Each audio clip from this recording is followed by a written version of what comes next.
Good afternoon, everyone, and welcome to the 8th Annual Nowak Lecture. My name is Saul Behar, and I have the honor of serving as the current chair of the Reinvestment Fund Board of Directors. I'd like to thank our speakers for being here today. Emily Dowdall will be introducing them shortly. And I'd also like to thank all of you in the audience for joining us today as well. We appreciate your time and engagement.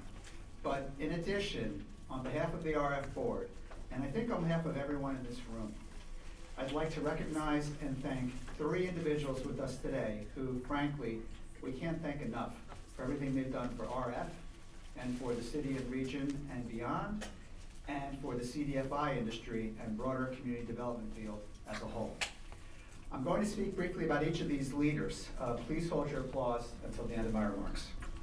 The first person I'd like to recognize and thank is Don Hinkle-Brown, who announced in February that he will be stepping down from his role as RF's president and CEO. Don joined RF 35 years ago and supported the growth of the organization during Jeremy Nowak's leadership.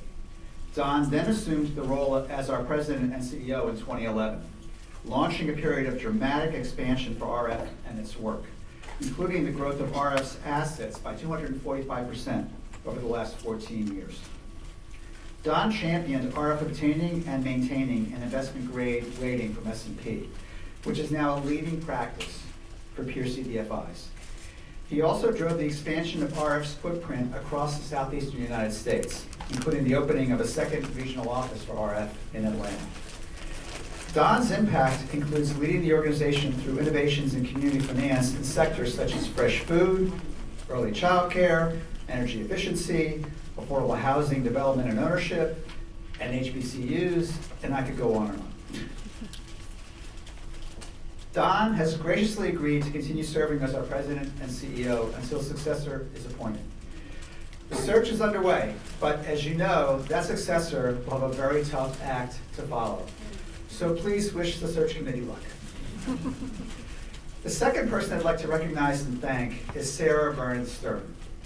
Sarah's 27-year journey at RF began as a curious and committed intern and grew into a career defined by leadership, innovation, and deep mission alignment. Sarah built RF's charter school lending practice and expanded it. Later, as Chief Programs Officer, she shaped national models such as Invest Health that advanced equity in communities across the country. Sarah retired from RF at the start of this month, leaving behind a legacy of mentorship, strategic vision, and transformative impact. And the third person I'd like to recognize and thank is Ira Goldstein, who announced last month that he will be stepping down from his role as senior advisor to RF's policy solutions team at the end of June.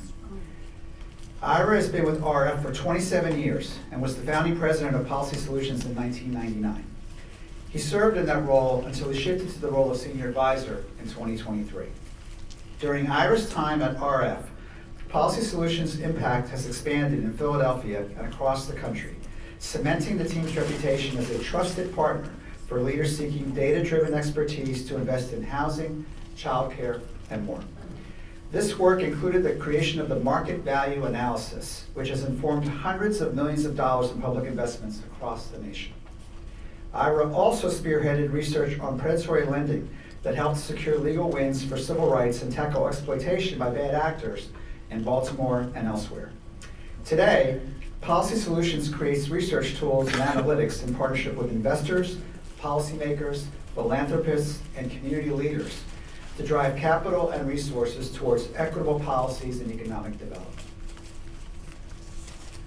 As Mayor Parker put it so well when she spoke at RF's 40th anniversary celebration last fall, quote, "If you ever hear anyone say that the mayor of Philadelphia is biased when it comes to a value-based, data-driven approach to research, and whose research I will rely on to advance my agenda, you're always going to hear that I'm biased towards reinvestment fund."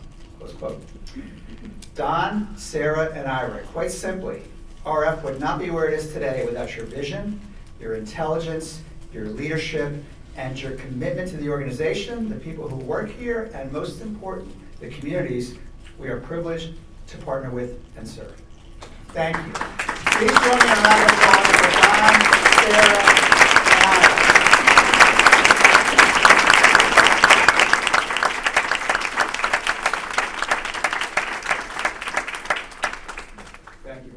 And now I'd like to turn it over to Don to continue with today's program.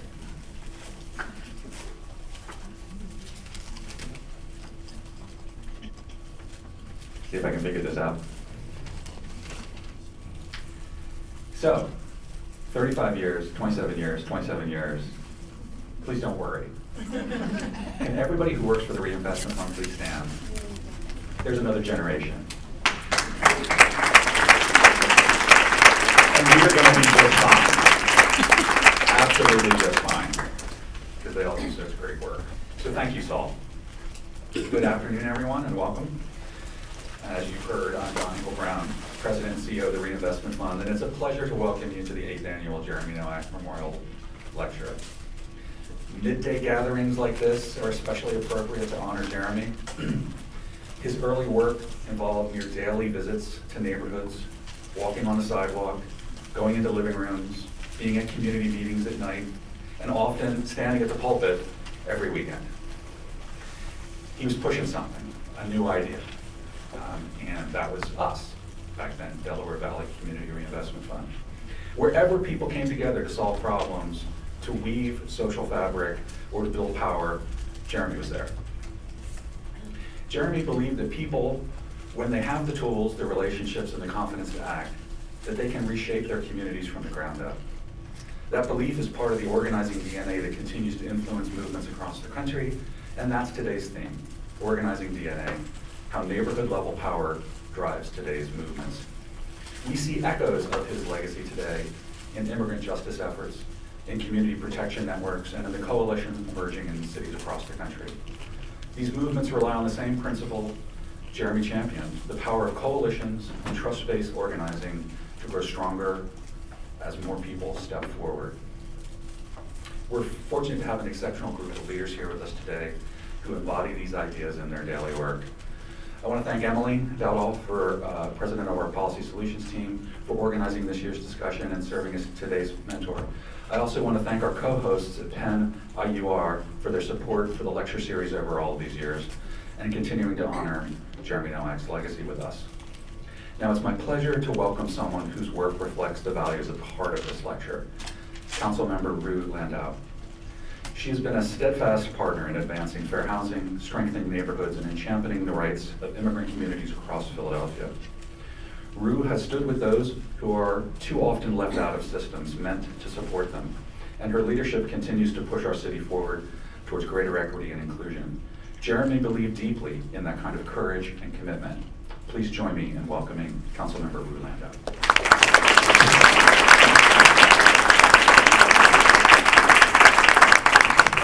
Thank you, Don. Thank you, Emily. Thank you, RF. I have officially dropped the T. It's taken a while. Thank you so much for having me here today on what is such an important day in memoriam, but looking forward to the work that Jeremy laid the groundwork for and what we need to do now, and so urgently now, and how we need to work to create our future. I wanted to talk a little bit about, so I'm Rue Landau, councilperson at large. I represent everyone in the whole city. And I had the absolute honor to introduce and push forward a package of ICE-out legislation along with Minority Leader Kendra Brooks here in City Council. And what I wanted to talk about for just a little bit is how this all came about and the process of moving forward and how concepts and timing work so well. But this is going to be perfect before this incredible panel that you are having today. But basically, so you know, this package of legislation was all community-led, right? We had, since Trump got elected for his second term, our offices immediately started to work with immigrant community organizations to make sure that they had a connection to City Hall and to make sure that we were sharing as much information as possible back and forth. So my office in particular started meetings almost immediately, both with immigrant organizations and, so you know, also with the LGBTQ organizations in the city, especially those who were providing gender-affirming care. We knew that there was going to be a vacuum of information, resources would have immediately be cut off, and that we wanted to be that conduit to the government, to the people, and have the people coming to us. So through our organizing and through our conversations with people, especially the amazing Jasmine Rivera and Pick, we came up with a package of legislation, again, community-led, that's saying that this is what we want to make us feel safer. This is what we need to make us feel safer. And we knew there were many hurdles in our way. We came up with the packages. There were 7 bills. There was definitely going to be resistance on council and also resistance in the mayor's office. And then the most tragic but probably influential thing that happened in our process was when the whole world watched ICE completely take over and torture people in Minneapolis and kill US citizen protesters, torture them in their daily lives, really locking people up for no reason and really being that harsh and that harmful to the protesters. As awful as that was probably the best thing for our package of legislation. The hurdles that we had predicted for so many months started to go away. Our more moderate colleagues on council started to realize, well, we can't have this happen here in Philadelphia. And everything that we've been saying since the beginning, this is a moment for Philadelphia to send a message, to draw the line in the sand. This is who we are, this is who we stand up for, these are our neighbors, and you're not doing that here. That was the moment that everybody could imagine, we need to be on the right side of this. We need to make sure that we're protecting Philadelphians, that we are, and now we're sending the message that not here in Philly are you gonna come and do that stuff. So, even on introduction, we ended up getting 15 out of 17 council members signed up for, yes, their co-sponsors. Let's clap that up. For the math, for all of you to know, you need 9 council members to have anything passed, and you need 12 to override a mayoral veto. And that moment, that day, when we got the 15 co-sponsors and the 15 votes, was like literally in all my years of doing civil rights and housing work, that day is one of my favorite professional human days of my entire life, of knowing like how far we had come and knowing that nothing was going to stop us at that moment. That was really, really one of the greatest days in Philadelphia. We worked with over 50 organizations at the end. The coalition kept growing and growing. And again, holding off until January, there was a push originally, like, let's get this done by the end of the year. It's like, no, we're gonna hold it off, we're gonna keep building. And holding this off until January with the 50 organizations behind us, getting 2,200 signatures on a petition within, it felt like just a few days. Then getting the 15 out of 17 council members to sign on for our entire ICE out package was just absolutely fantastic. By the time the council president gets to choose where these bills would go, and at this point he is so on board that he puts it in the committee of the whole so that we could all hear the bills together, much more efficient, quicker, and he knew that we all stood together. And so we had the committee of the whole. That's in general the 15 out of 17, and then just 1 week later got this voted out of council. In general, 16-ish council people out of 17. It was easier for some people to sign on to some other than others. And just 3 weeks ago, on May 7th, surprisingly, the mayor signed 6 out of 7 of the bills, and that was truly remarkable for us to all be able to stand together in Philadelphia to send that message. These bills this is a Philly voice, this is exactly what we're doing, and that was probably the final move that we had to solidify all of this, which is fantastic. Right now, we have some of the strongest laws in the country, probably only mirroring Chicago.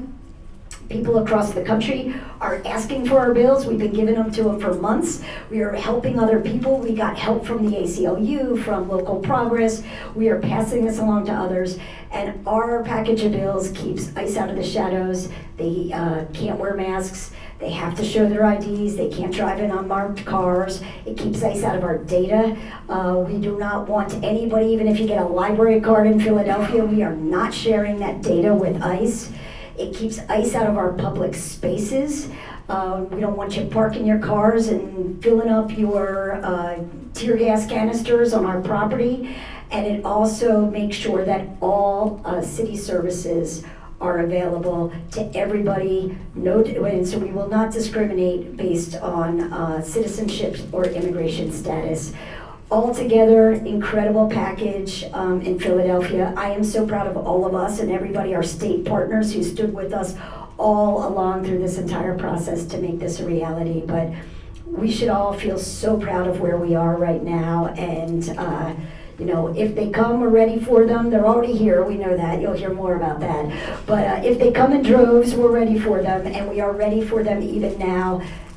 Based on when it was signed, they're going to go into effect on or about July 2nd.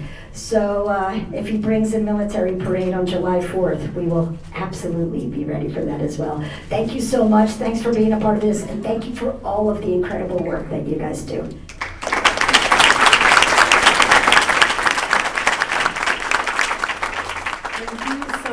Councilmember, thank you for all you do to protect Philadelphia communities and for your support for Reinvestment Fund. We really appreciate you. And I also want to thank Delfina Vildasola, who's here in the front row from Penn IUR, who's been a sponsor of these lectures since their inception. So thank you for being here. And of course, I want to thank Ira Goldstein, founding president of Policy Solutions and close friend of Jeremy, for the initial inspiration for this lecture. I personally did not have the privilege of knowing Jeremy, but when I started here, Ira would share highlights of his daily text messages with Jeremy, so I got a flavor. So thank you for that. But Ira observed that after 7 of these Nowak lectures, community organizing was the one major aspect of Jeremy's professional life that we had not yet covered. And he said this in the winter when all eyes were on Minneapolis, and we were hearing about the rapid organizing that was taking place there in response to targeting of immigrants and others protecting them. Community organizing feels more urgent than ever right now. And therefore, it is really an opportune time to explore Jeremy's legacy of community organizing and to draw the through line from his efforts and ethos to what effective organizers are doing today. So now I'm going to introduce our amazing set of panelists here. Thank you for being here.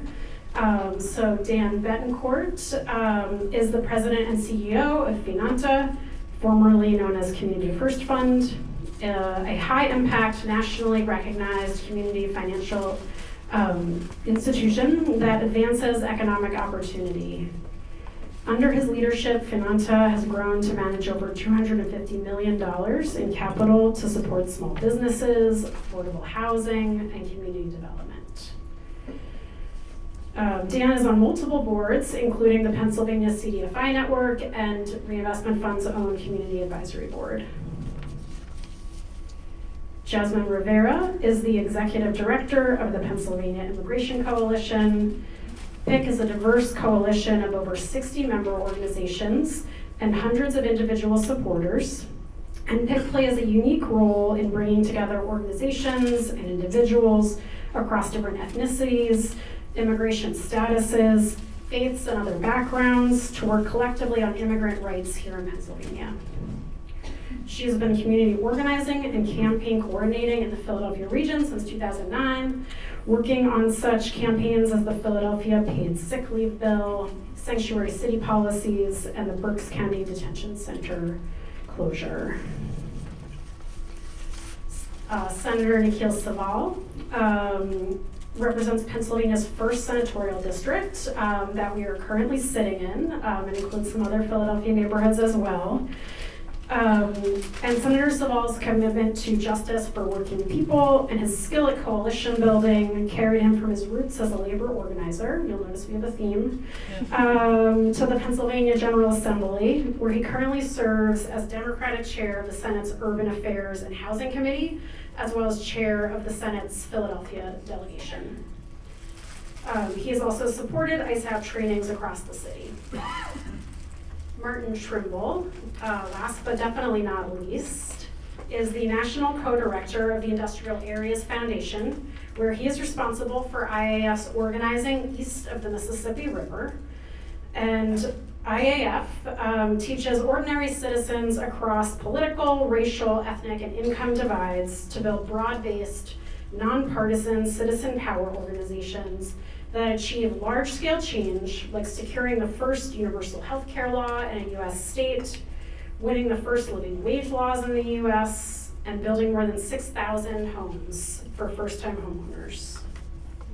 So thank you again for being here. And I will get it started by turning to Jasmine and asking if you'll kick us off with a definition of community organizing and also an overview of immigrants here in Pennsylvania. Hey everybody, how we feeling? Great. Okay, great. I like audience participation, and this always feels weird when we're not in a circle. I hate this teacher-like thing, but I know it's just the space, it's the space. So I'm gonna do my best to kind of summarize, just to give folks some grounding. I would take 4 months to train my new organizers on building their skills and for them to develop their own chapters. So it takes a long time, and even then, after years, you still have to refine the skill set. So this is a summary to the best of my ability, and just fair warning, I'm a reluctant ED who dreams of the day that I can have less responsibility again and go back to community organizing. So when we're talking about organizing, it really all starts with one-on-one conversations.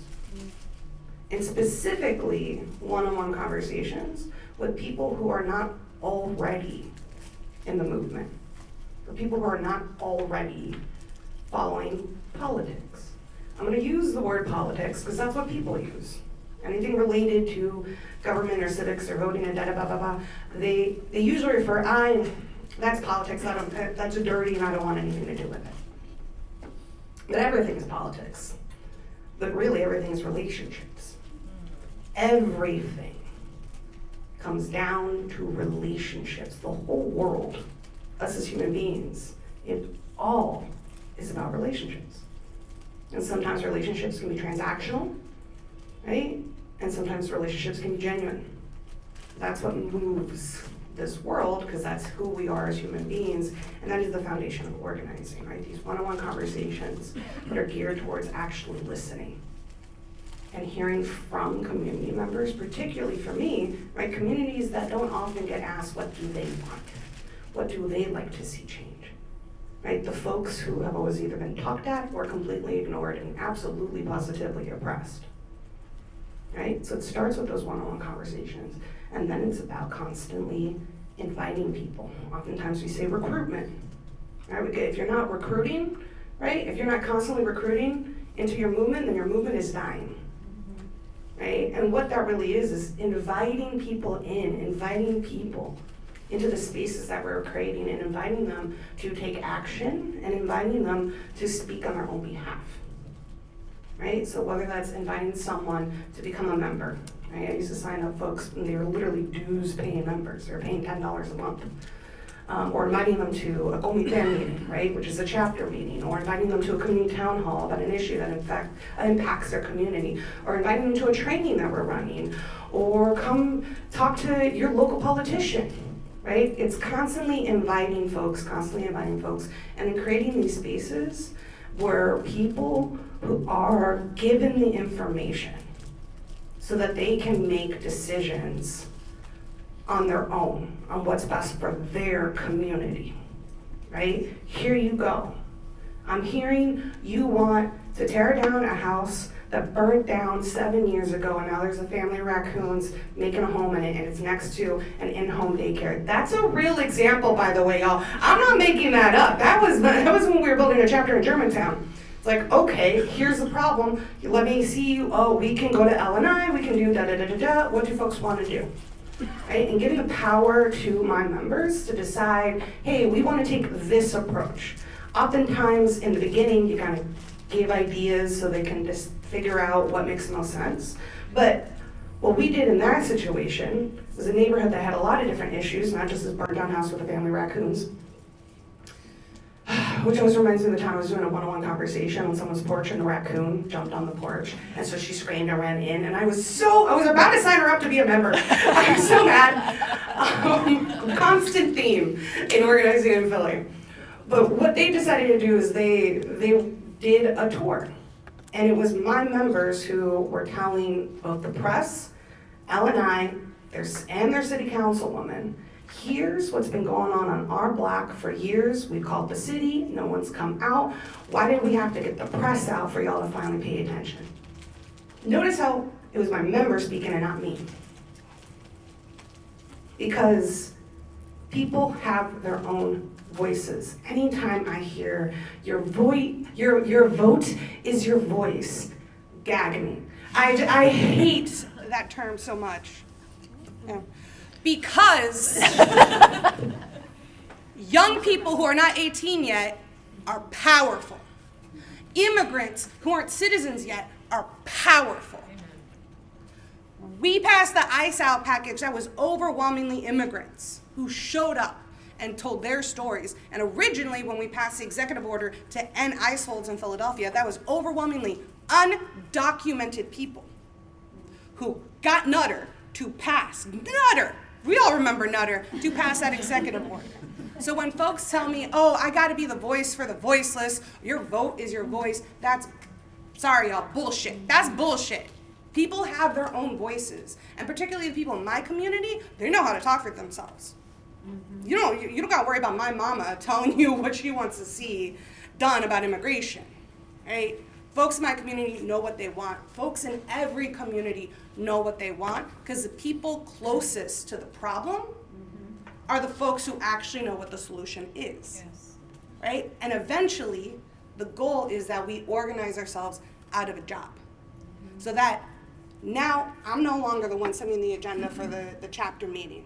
I'm not the one having to plan the logistics for the rally, right? I'm not the one talking to the press. I'm not the one talking to city council people.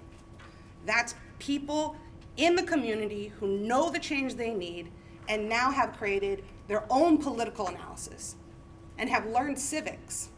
And they're going out and they're demanding the change they deserve. Because let's not get it twisted. It is working people who move this country. It is working people who move this planet. We ain't asking for favors. We're asking for what we deserve, because none of this would be here if it wasn't for us, right? So they could go ahead and do that. They got the skills. You good? You don't need me anymore. You're gonna fight for your own self now. That's organizing. Thank you.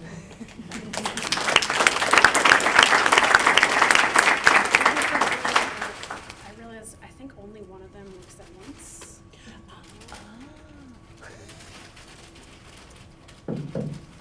I'm stealing the power from you for just a moment. Ask the question. I'm actually gonna jump. They're flicking out. I don't know what's going on. Okay. Thank you for getting us energized and starting us off strong. Martin, you knew Jeremy well, so I'd like to have you tell us a little bit about his life as a community organizer as you know it, and how that has informed his later work and what we do today. Thank you. Great. Thanks. It's really a privilege I to don't be know that back. people online can hear without the microphone. Oh, I'm sorry. You have to turn it on. They can turn it on. It's Mark, we can hear. Great. People online can hear regardless. You're good. People can hear regardless? Yeah. Anyway, I'd like to start because this is a very emotional return for me. Jeremy and I were very close friends, but there are many people in this room, in addition to Jeremy, who helped shape me as an organizer. I'd like to lift them up. Ira Goldstein, Pat Smith, Corliss Young, Don Hinkle-Brown. This is the problem when you name people. Graciela, Nancy Wagner, Hislop, and Mark Pinsky. We were all together and part of a team that helped build the CDFI industry.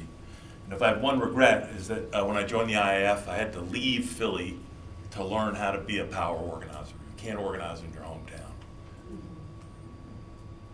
So I'm going to start with a story about Jeremy.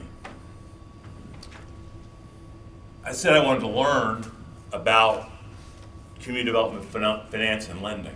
He said, all right, let's get on the Patco line and we're going to North Camden.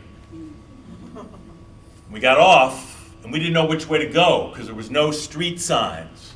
The place was so disinvested that there wasn't even a functioning fire station.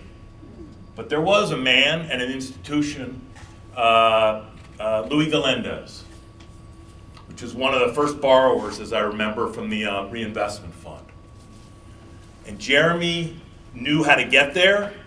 The door was open and welcome when he arrived, and there was incredible respect and affection for him because he recognized, he took time going to actually meet, as you're saying, a leader in the community is an act of recognition. You know, it's what we learned from the Memphis trash haulers in their sign, I am a man. And then they negotiated a loan. And it was sealed with a handshake, and Jeremy looking him in the eye and say, you know what? I'm lending you the money from Sister Marie Lucy and the Sisters of St. Francis. Got it? You need to pay it back, man.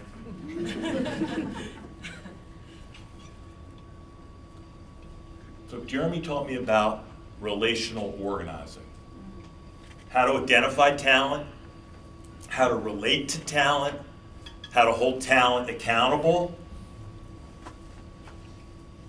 The other thing he taught me was to affirm my own anger about the slow death of the city that I was born and raised in, and I felt like I had no agency to change.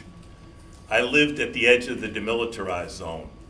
My first political experience was walking the picket line at Girard College when it was during the Civil Rights Movement. My dad was an Episcopal priest for, 50 years in the city. Robert DeWitt, the Episcopal bishop, is most famously known for ordaining the first women in the Episcopal Church. What's not known is that he worked with Reverend Dr. Leon Sullivan and other African-American pastors to help integrate Girard College. And somehow, buying a house on North 23rd Street, right at Poplar, I found my way to the Episcopal Church of the Advocate, where I met a remarkable clergy person who I still call my pastor, Ike Miller. Ike had been a student leader at Morehouse in the Civil Rights Movement. And when I shared with him the deep anger that I had had and that Jeremy had encouraged me to own, he said, you need to come with me to a training with this guy, Mike Geekin, who had just come down from New York and was probing for institutional leaders who had an appetite to build power and to build an organization and make change. So Jeremy and I were good friends. Our anger often clashed, but he took risks. He went into Baltimore, and how much equity, Don? How much balance sheet equity did you all put into Baltimore when nobody else would? Just the development company alone. Right. $7 million. Well, today, Build, the IAF organization that Jeremy believed in, developed a working relationship and mutual respect with Bishop Miles, who was the founder of Build and co-chair of the IAF board, just won $1.3 billion, forcing Governor Moore to keep a campaign pledge after 2 years. There's $50 million in a year for 15 years to end the legacy of redlining Baltimore. And it's based on the whole blocks, whole neighborhood strategy that Build created in conjunction with Ira and the team here who taught us about how you have to build from strength. And then lastly, Jeremy taught me that you could be an organizer and a good father. And I don't think that Jano and Jessica and Adam are here, but he taught me that you cannot sacrifice your family on the altar of social justice. There's tension. We often talked about that tension, about how to both organize and be a good father, but I deeply, deeply appreciate that relationship, and with him and with the Reinvestment Fund.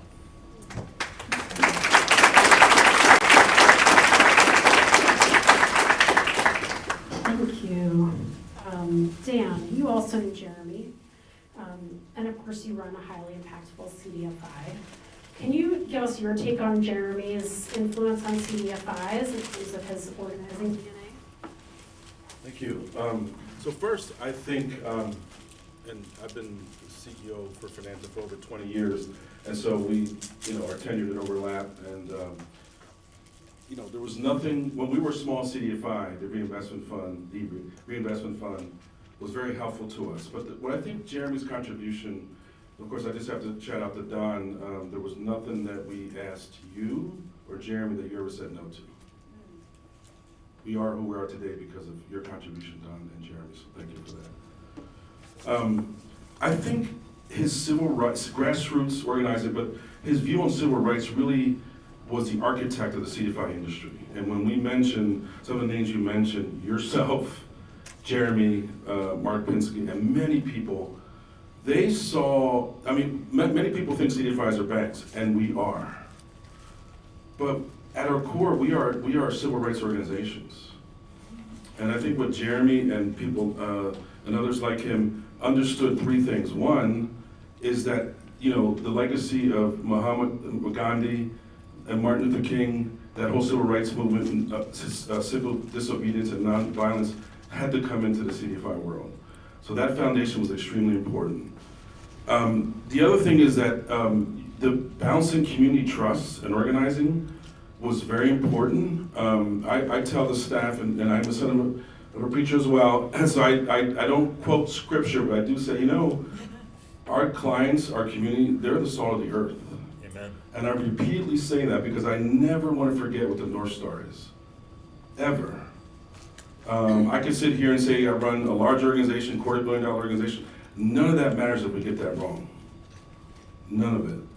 So yes, we organize, we have to, we're like a bank, we have hundreds of millions of dollars in capital, but again, civil disobedience, community organizing, but community development, what does that mean? That means when we help one client, it has to be good for the community.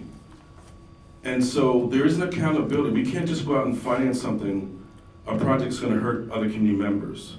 So the architecture really is about community accountability. And then finally, the personal commitment to mercy work. Yes, the CDFI industry provides capital. We just happen to do that. But in the end, we have to help people build wealth, to do it through dignity, and not tolerate the things that we saw in Minneapolis, that community piece. And so I think that we look at ourselves as an army. My staff is a staff of 80, but we're an army to affect change in our communities, and we won't tolerate. Now, in this environment, we've had to resist in different ways, and we can talk about that. But also, I think one of the things today we call it social determinants of health. But I think what Jeremy was really doing, you and Don, they were understanding what the community needs were. We never really looked at ourselves as like products, like we offer small business or we offer housing loans. No, it's like, what does the community need? And then you structure everything that you do behind that. And sometimes, this is what I think even banks have learned from us, is I think the banks tend to look at things as risky. We tend to look at things that need to be done. And in fairness to banks, we have figured out ways, I think Jeremy was really good at this and the founders, on how to use the things that they wanted, CRA, and they had to reinvest in communities, and then bring our approach, which was building trust and figuring out how to get things done, and really just seeing opportunities. And all of our policies have to line behind that. I mean, the idea of appraisal bias is just one topic, but if you start letting that kind of structure that was in place drive our lending, it will really limit the future of our growth. So I think what Jeremy brings was that civil disobedience to our work, and then everything lines up to that. So essentially it's a DNA in the architecture of an entire industry. Thanks, Dan.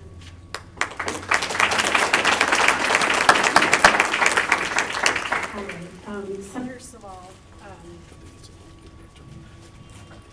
you work at the state level, and Pennsylvania is an interesting state.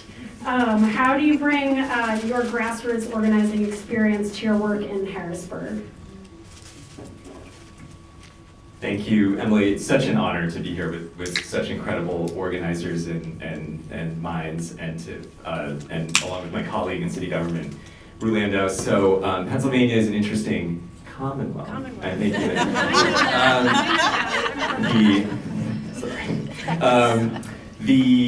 so I come into politics and state government certainly not as a long-term plan.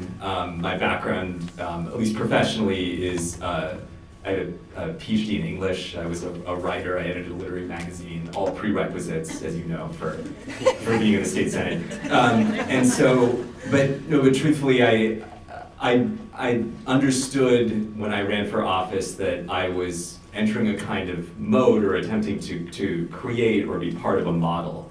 And I believe that the council member is part of this, is a model as well, or engaging in this model, which is that of a movement politician. And that there's a definition that Mark and Paul Engler, who are theorists of social movements. Mark Engler is based in Philadelphia, Paul in Los Angeles. And the idea is that you come out of social movements, you are accountable to social movements, not just because you believe in it, although you may, and not just because you believe it is moral or just, although those things can be true as well, but because social movements offer a base that is the invaluable foundation for anything that you do. It is how you win. It is how you build political power.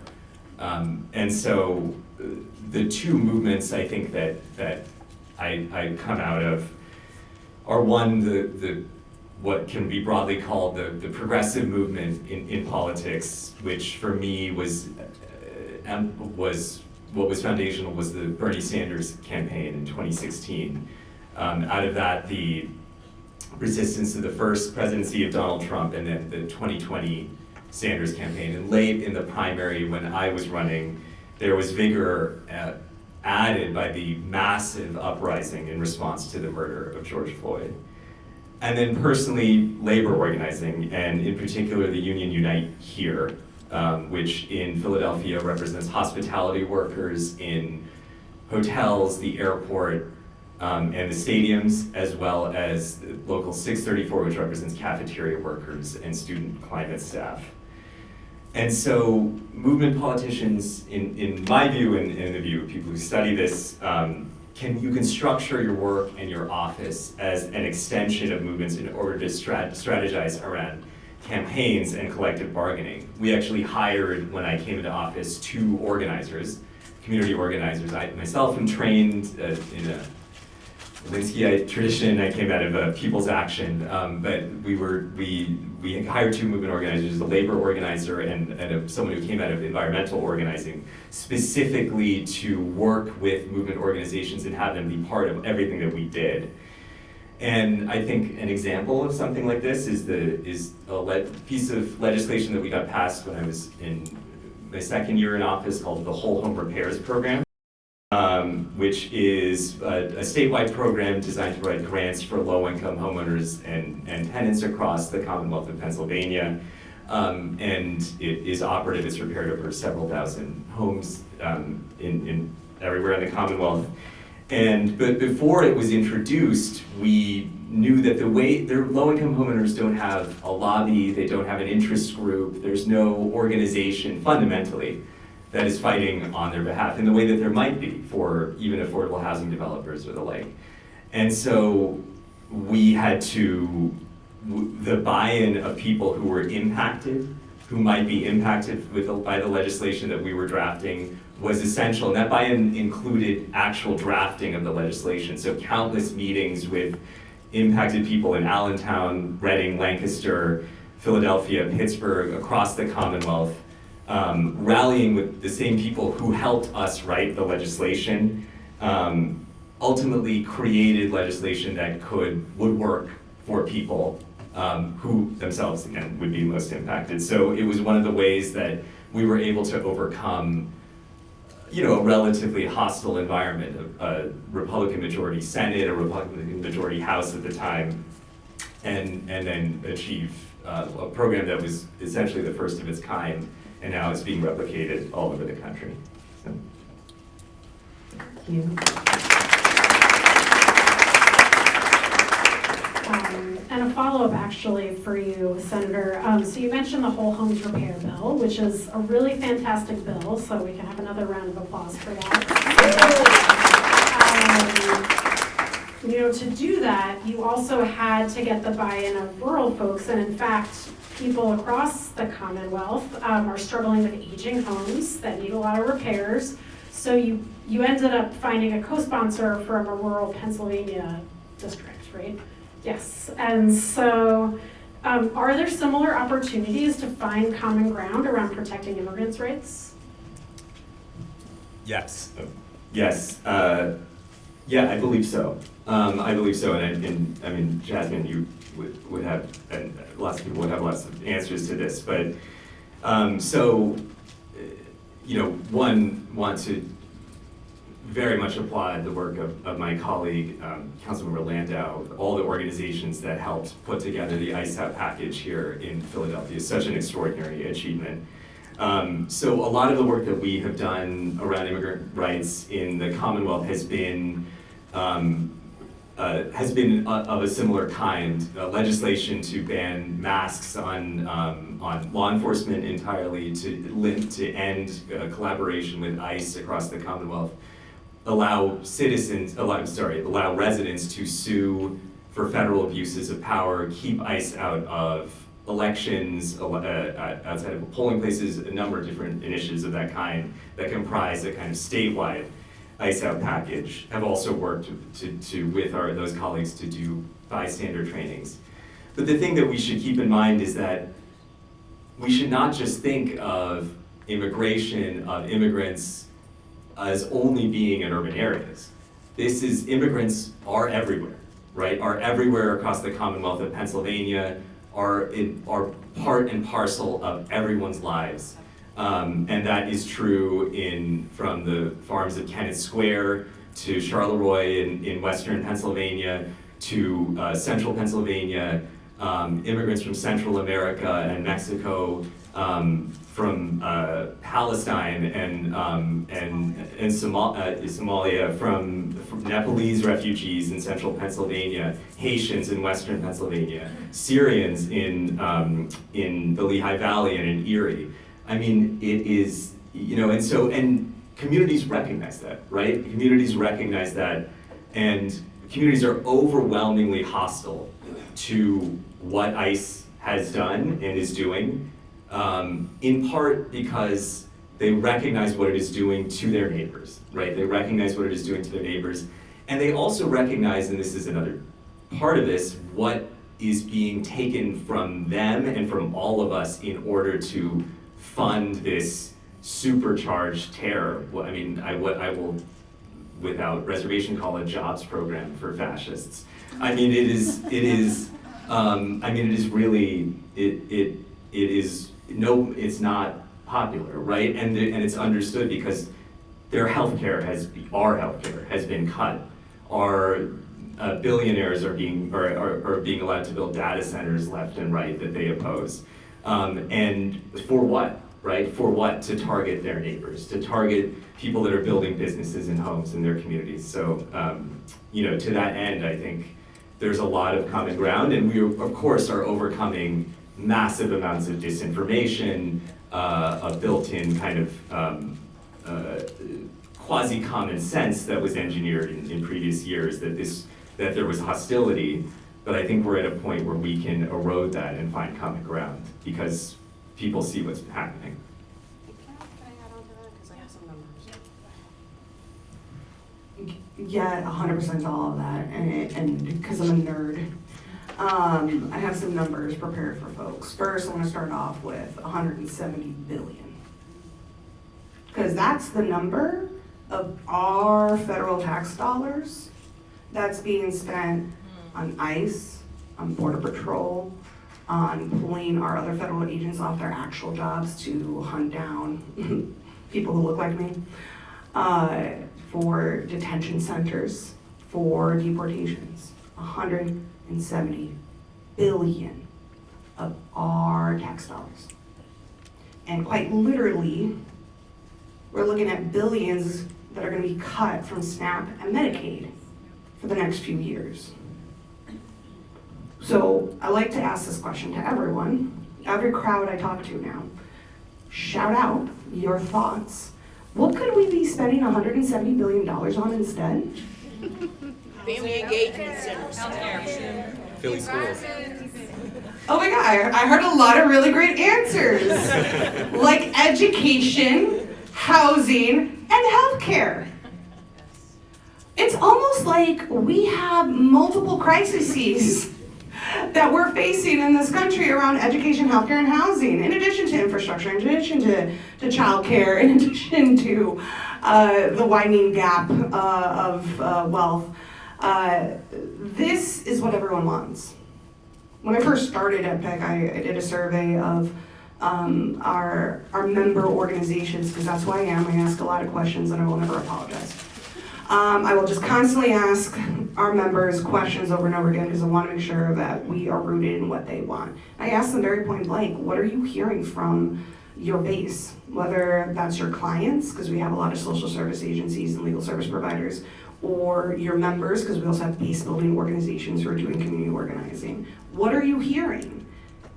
And in addition to, we need to fix a broken immigration system, right? So folks don't have to fear deportation, can actually go home and visit their family and not be separated across nations. In addition to that, they said, want to take a big guess? Education, housing, and healthcare. Oh my God! They said that, and then later on in 2024, because we were registering new citizens at USCIS ceremonies. This is something that PIC did for years and years and years in partnership with USCIS. Because once again, I am who I am. I was like, okay, let's make sure we follow up with these brand new voters, many people who, absolutely none of them have voted in the United States before because they're immigrants. But some of these folks may have never voted once in their life because they're coming from monarchies or dictatorships. We know a little bit about that now. So let's make sure they have voting information. But if we're gonna be talking to people, I also wanna know, what do they care about? So we asked an open-ended question, because I hate polls. They never give me a response that fits where I actually stand. So we just did an open-ended question. And we asked these brand new citizens, immigrants from 39 different counties across Pennsylvania, from many, many, many different nations, of all racial backgrounds. Want to take a guess what they said was top of mind? What do you think it was? Looking at you. Education, healthcare, and housing, in addition to fixing the broken immigration system. Yes, it was education, healthcare, and housing. Overwhelmingly, all people, urban or rural, right? Black, white, Latin, API, MENA, right? Working folks, we all want the same thing. There's so much common ground there, but we are constantly being pitted against each other. Yes. That's always been the strategy of those with power with those with money. I mean, this is not unique to the United States. This is not unique to this moment. We're being told that we can never, ever possibly connect with those folks, whatever those folks are, however we're going to define it, whether they're red or conservative or Christian or they're white or they're immigrant or they're queer or they're lefty, right? We're always being pit against each other, but ultimately at the end of the day, what we really want is the same thing. And, right, it's also just common sense. So the numbers I have prepared for y'all is for the folks out there, because there are people in power in this state who do not view me as a human being. There are people in power in the White House that definitively don't view me and a lot of folks in this room as human beings. We are not human to them. Right? So there's also, let's just talk brass tacks and let's also talk what the reality is. Here in Pennsylvania, because that's what I want to focus on, there are 1.1 million immigrants, according to the most recent census data that came out this year, ACS. That means 1 out of 12 Pennsylvanians are immigrant. Y'all, when I had this statistic just a year ago, it was 1 out of 13. Now 1 out of 12. Pennsylvania has the 6th largest population of naturalized citizens in the country. When you think of states in the country and you think about immigrants, are y'all thinking about our state? I know the truth. You're thinking Texas, Arizona, California, Florida, and you're right, but then you need to think about Pennsylvania. We got the 6th largest in the country. And like I said, immigrants are from all different racial backgrounds. Right? 39% of immigrants in Pennsylvania are AAPI, 20% are Black, 33% are Latin, and 9% are white. I gotta say this to his colleagues all the time, not all Latinos are immigrants and not all immigrants are Latinos. Because that keeps getting conflated. This is an everybody issue. And meanwhile, the immigrant community has grown significantly. It grew by 60% from 2010 to 2020. But the overall state population growth was 0.6. 0.6. Our state, Pennsylvania, grew by 0.6%. That's it. From 2010 to 2020. Right? Oh, we have a population crisis in PA.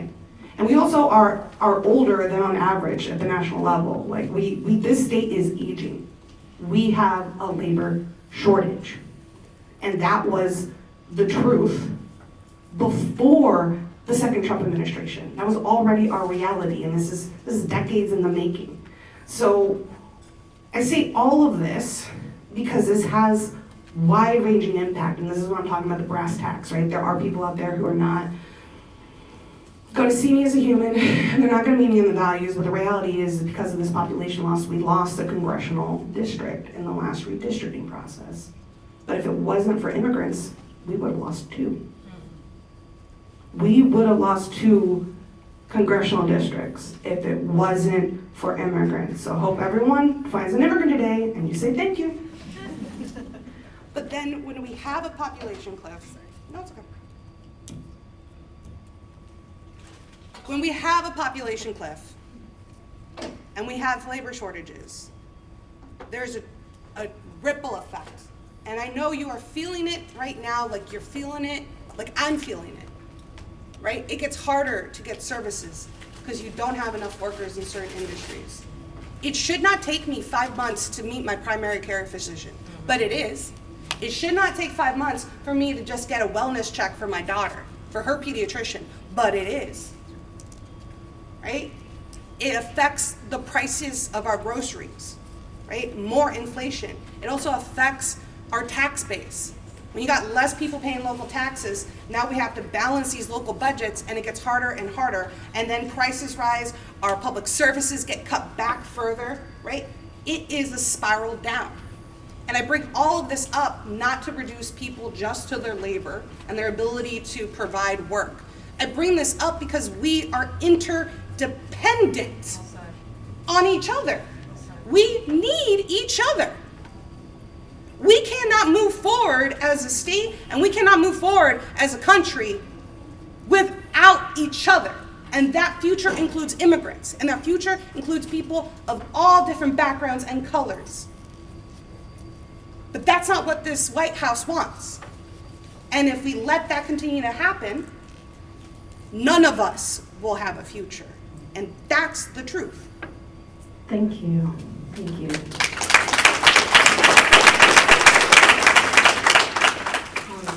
Question for Martin. So IAF has been around since 1940. And it's okay. It's a silly game. It's like the shell game of the microphones. So IAF has been around for a very long time. I read Rules for Radicals in college. Great book. What do you think are the most enduring elements of effective organizing? Power. You don't have power, you can't make change. What Jeremy understood is that power comes in two forms. Organized people acting consistently and persistently, and organized money. However, I think what we've failed to understand, particularly those who want to make change in this moment, we have ignored the example of A. Philip Randolph, famous labor leader, who taught it's not about organizing, it's about organization. If you do not have an institution or an organization through which you can build, exercise, and expand your power over the long term, you can't get a seat at the table. The problem of Pennsylvania is a power problem. In order to fix the power problem, it's a 40-year effort. I know people don't want to hear it, but that's what it is. The right understands power. How to build it, how to build institutions that exercise it, and to win. Meanwhile, we're protesting down here in front of City Hall. I'm not against protests, but that doesn't win elections. Organization wins elections. So there's got to be a fundamental shift in the thinking of people who want change. There's got to be a long-term vision for building organization, including seeing your credit union as a membership institution that can organize people around their interests. Try to agitate Martinique's about that for 50 years. Like, let's go into Buncombe County in far western North Carolina and organize the working class white people who are MAGA, who are members of your credit union, who come there and actually see the credit union as the institution that they care most about. Who are they? What do they care about? The other thing I would say is we're involved. I'm glad you mentioned Unite here. It's one of the few unions that I know of that actually organizes, which invests in people and understands that the rank and file, that the union is not about the organizers. It's about the rank and file leaders and developing them. So we've launched a 10-year effort with Unite here and a couple of unions to try to build statewide power in North Carolina. And of course, everybody wants to go to issue right from the beginning. We have no power to win in North Carolina. It's a Dillon rule state. If you can't do power analysis, you're setting yourself and your leaders up for failure. Organizing in North Carolina and organizing in Pennsylvania are very different propositions than doing it in Maryland. We have to confront an entrenched Democratic Party who thinks all the answers are inside the Beltway.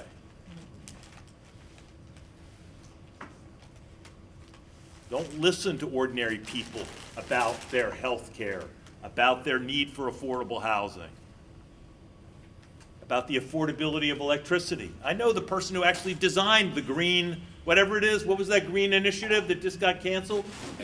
Kept saying to the director of it, it's not about clean energy, man. You want this thing to fly, you gotta talk about people's electricity prices. Yep. I don't care about clean energy. Start with where people are. Thank you.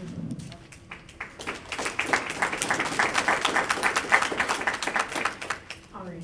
Dan, Finanta does a lot a lot in Spanish-speaking and immigrant communities. How do you go about earning the trust of those communities?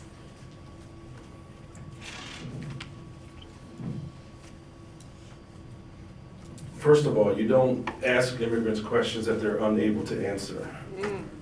You have to meet them where they're at. So, Finanta was started on the American Street Empowerment Zone to serve immigrants. And the Senator mentioned many are Hispanic, but they're from all over, right? West African, Haitian, all over. We did, thank you for saying that, Finanta, after 30 years, started a credit union.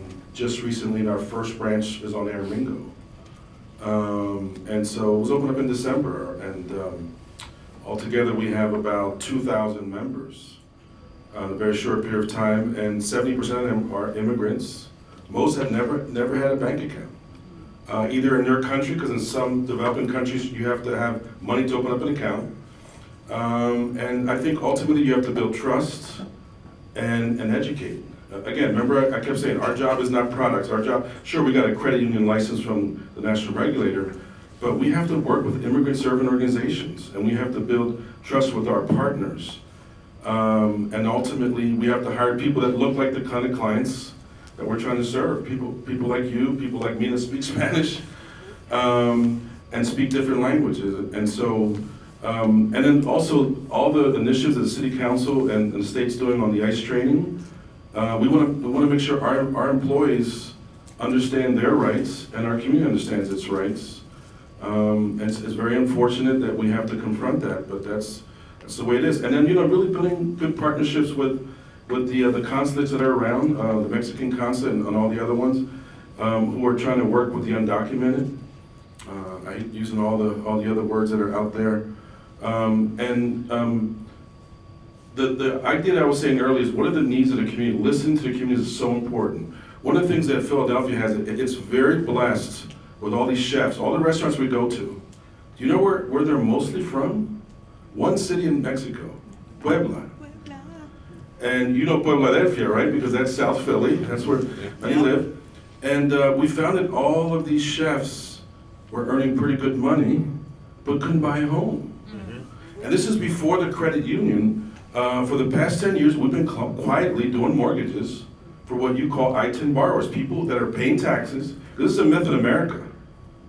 Immigrants pay taxes, they'll never use the Social Security system. How about that?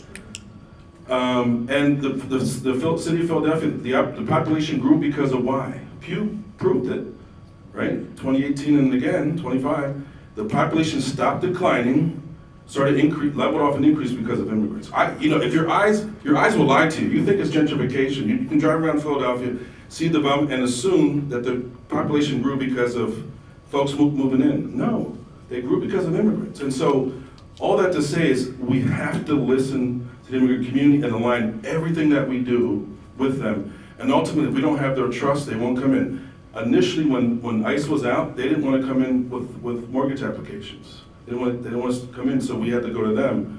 But they're much more comfortable now. They're coming in, and so you have to be a trust institution for people to get over that fear, for sure. But I guess ultimately, for the immigrant community, we've got to listen to them and adapt to what they want from us, not the other way around. Thank you.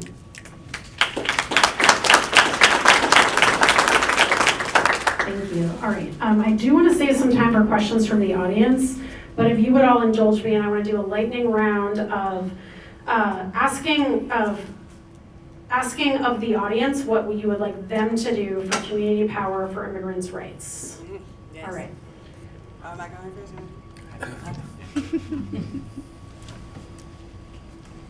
I have so many. So first and foremost, because I know it's a mixed group for folks who are funders or who know funders, right? I'm just going to keep it very real. There's been no philanthropic windfall for immigrant rights organizations at all. So when we're looking at just philanthropy, I'm not talking about like individual giving, philanthropy. We were going into a second Trump administration already with less contributions from the philanthropic world than there was 10 years earlier. So there was a report that was released by a collective of folks who are program officers, and they did an analysis, and they actually saw that the percentage per dollar of philanthropic dollars for all immigrant serving organizations, so that includes legal service providers, social service providers, in addition to base building people, or orgs, had declined. Meanwhile, right, as we just talked about, the immigrant community has grown. So we're having to stretch those pennies further for a larger community. And then on top of it, a lot, and I mean a lot, of our members in the coalition got massive funding cuts. I mean, I have some organizations who had to lay off 50% of their staff.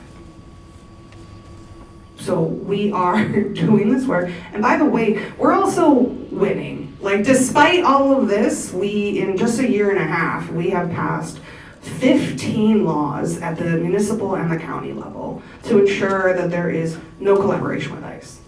It's not just ICE out. Like in Philly, like we've done this in multiple other places across the state, from Erie to Allegheny and Pittsburgh to Harrisburg. We introduced it in Lackawanna to the surrounding collar counties. There's more to be done.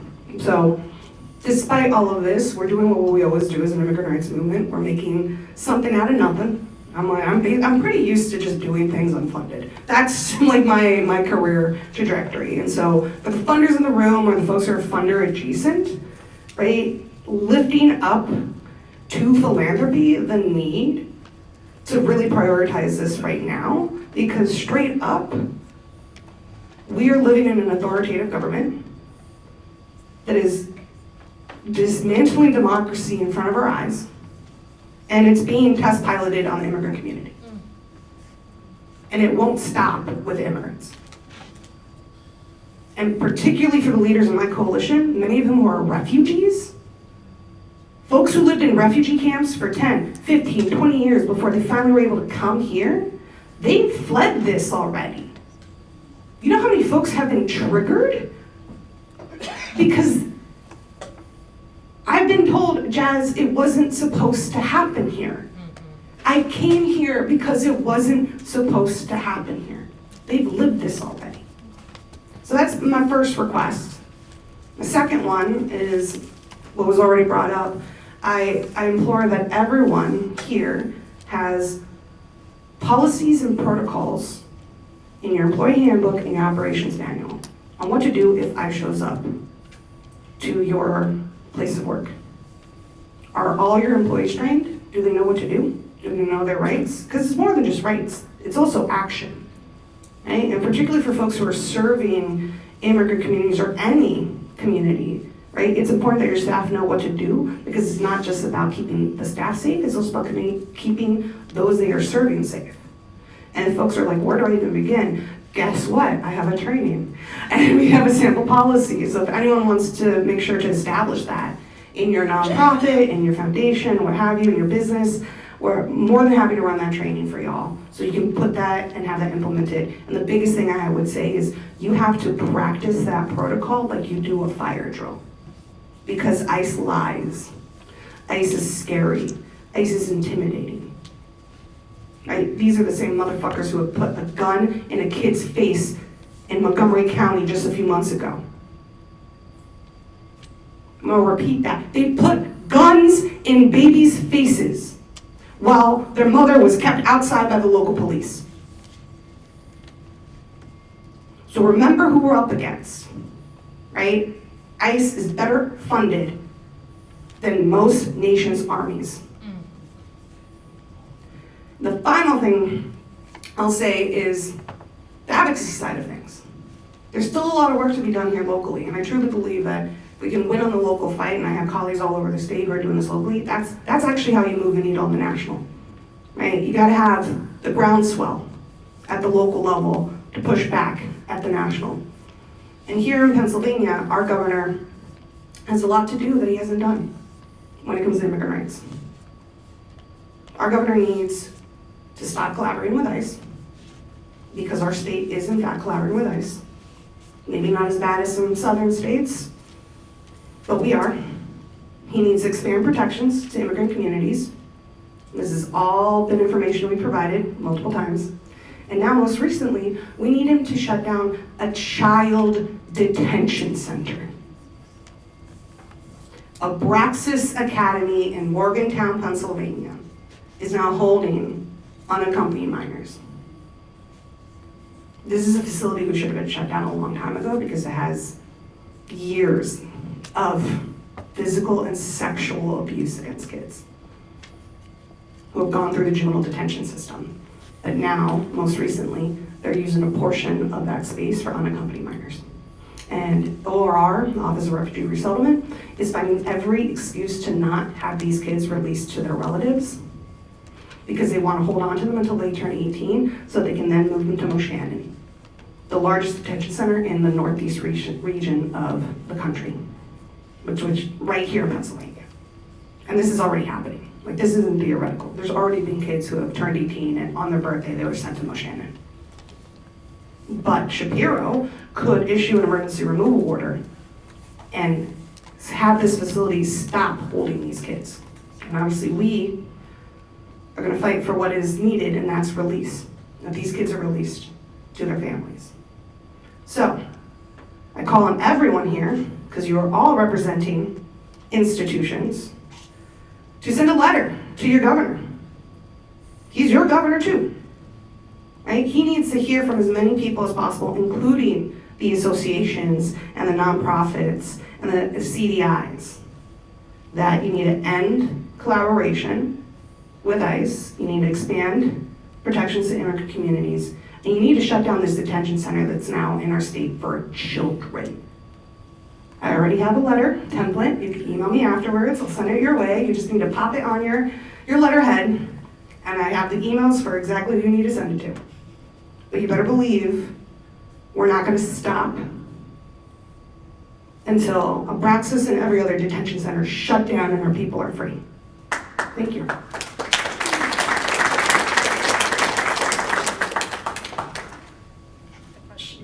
The question was, what would you ask of the people? I second those. I was going to ask I would likewise just want specifically second training. And if you want to sign up for training, this is one way to do it, not the only way, but sign up for a training at training.iceoutphilly.org, training.iceoutphilly.org. As Jasmine said, this is not just about knowing your rights, right? This is about acting, right? This is about socializing bravery, as we often say in these trainings. So I encourage that. There are also ways that specifically we can focus on businesses, on different ways that suit an organization, but I'll just start there.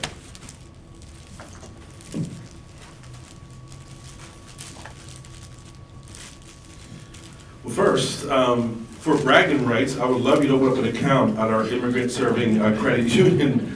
It sounds like a commercial, but think about it. This is a first time in 25 years that Pennsylvania opened up a new credit union. And this is serving the very people that we've been talking about here today. In a very short period of time, we've grown the institution to $40 million. Now, understand, our immigrant clients, their average accounts are under $1,000. So that's a lot of institutional investors, banks, foundations, and others. And so what we really want is individuals, because most of our clients are immigrants. We want individuals like you and I to become members and park some of your money there so we can lend in the community. Because the whole purpose of the credit union, yes, is to provide free depository services. But you know what? People need cars to go to work. They need the houses that we talked about for the immigrants that are not getting homes. And they need to be able to build their credit and all the things that you want to do, but we have to have the capital. Now, many of you already have been invested in our fund, Finanta Fund, for business lending all these years, and so we appreciate that. So, and finally, I know why you're so passionate, because March, about a year ago, I sat in a room with CEOs from community loan funds like mine across the country, people like Don, and these words came out of her mouth. Oh my God, our government's the enemy. Like, I never thought in my life I would be saying that. And yet we have a government that's acting that way with the very people we care about. So it took us a while to get over it. We're over it, right? but now we're organizing all the things. So I want to thank you and the Reinvestment Fund and this series here for the life of Jeremy Nowak, and really allowing us to talk the way that you have, and the Senator, the things that you've done. And Mark, thank you for Martin, thank you for founding our industry. I didn't found it, was a collective. You're one of the founders. I know you're modest about it, but your thinking went into the architecture of our industry, so thank you. Good, thanks. Just a disclaimer, the Industrial Areas Foundation is strictly nonpartisan. 90 million people in America did not vote in 2024. Pennsylvania is ground zero for the future of our country. That's all I'll say. Second, who here might think about following the example of Paul Wellstone, the famous US Senator, who is most important legacy was when he was the professor at Carleton College. He identified and agitated a generation of organizers, probably the best of the best in the labor movement and in the IAF, to make organizing their vocation and their career.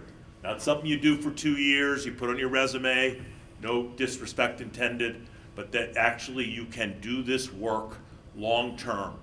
This is a 40-year enterprise, and you're part of an important, you can be part of an important tradition, from Dolores Huerta to Bob Moses, to our own Behar Rustin, who went to Cheney University.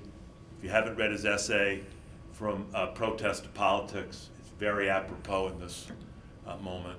But we are not going to build power and organize all the people that are unorganized, or quite frankly, authoritarianism is actually the symptom of a much deeper problem, which is the lack of agency most Americans feel in this country.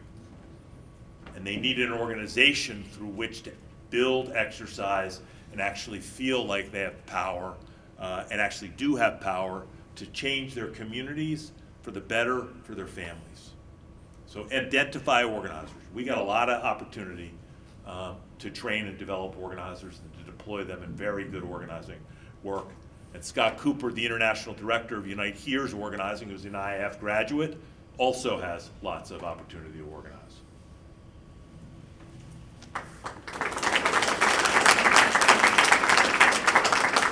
Thank you.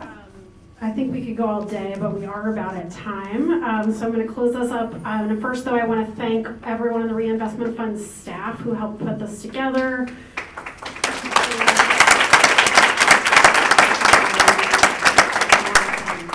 Thank Don and thank Saul as well for opening us up. And thank you again for all of our panelists. Really appreciate you taking the time. And thank you to our audience for being here and being part of this. Thank you very much.